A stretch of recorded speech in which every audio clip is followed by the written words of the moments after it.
ایک رات جب آسمان پر ستارے ویسے ہی تھے مگر زمین پر سب کچھ بدل رہا تھا۔ ایک نوجوان جس کا نام سلیم تھا اپنے گھر کی دہلیز پر آخری بار کھڑا تھا۔ اس کی آنکھوں میں خوف اور امید تھی۔ اس کے ہاتھ میں ایک چھوٹا سا تھیلا تھا اور دل میں ایک پوری دنیا۔ وہ نہیں جانتا تھا کہ وہ سفر اسے کہاں لے جائے گا، بس اتنا معلوم تھا کہ اب واپس لوٹنا ممکن نہیں۔ 1947 کا وہ وقت جب پارٹیشن آف انڈیا نے کروڑوں لوگوں کی زندگیوں کو ہمیشہ کے لیے بدل دیا۔ یہ کہانی صرف سرحدوں کی نہیں بلکہ انسانوں کی ہے، جذبات کی ہے، قربانیوں کی ہے۔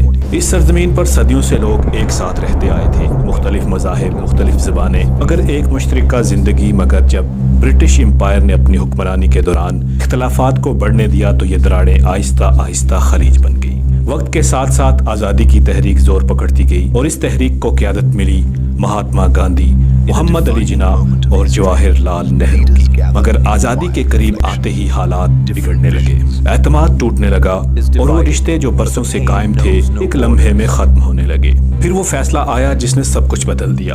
ایک لکیر کھینچی گئی جسے ریڈ کلف لائن کہا گیا، مگر حقیقت میں یہ صرف زمین کی تقسیم نہیں تھی بلکہ انسانوں کے دلوں کی بھی تقسیم تھی۔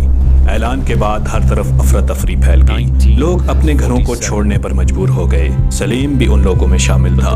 اس نے اپنے والدین کی قبریں پیچھے چھوڑ دی، اپنے بچوں کی کلیاں چھوڑ دی اور ایک ایسے سفر پر نکل پڑا جس کا کوئی یقین نہیں تھا کہ منزل کہاں پر پہنچائے گی، کہ یہ راستہ، یہ سفر ہمیں منزل پر پہنچائے گا یا نہیں۔ راستے خطرناک تھے، ہر موڑ پر خوف تھا اور ہر لمحہ ایک امتحان تھا۔ ٹرینیں لوگوں سے بھری ہوئی تھیں، کچھ زندہ امیدوں کے ساتھ اور کچھ خاموش کہانیوں کے ساتھ واپس آتی تھی۔ چیخیں، آنسو اور خاموشی، یہ سب ایک ہی تصویر کا حصہ بن چکے تھے۔ لاکھوں لوگ اس ہجرت میں اپنی جانیں کھو بیٹھے، کروڑوں بے گھر ہو گئے اور تاریخ نے ایک ایسا باب لکھا جسے کبھی بھلایا نہیں جا سکتا۔ مگر اسی اندھیرے میں ایک نئی روشنی بھی جنم لے رہی تھی۔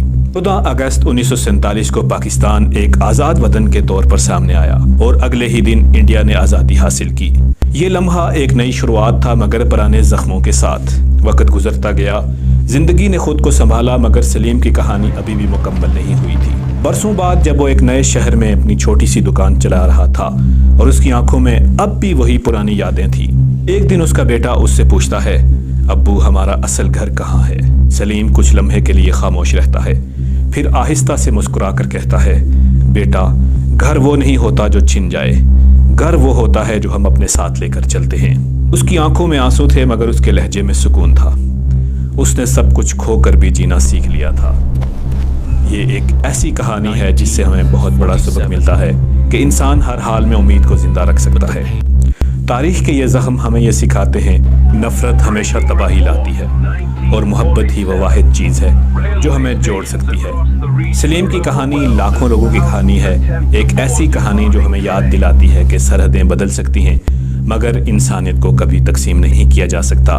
اگر آج کی ویڈیو آپ کو دلچسپ لگی ہے تو ہمارے اس چینل کو سبسکرائب کریں اور ہماری اس ویڈیو کو لائک کریں تاکہ آپ کو ہماری اس طرح کی ویڈیوز مستقبل میں بھی ملتی رہیں۔ دیکھنے کا بہت شکریہ۔ اللہ حافظ۔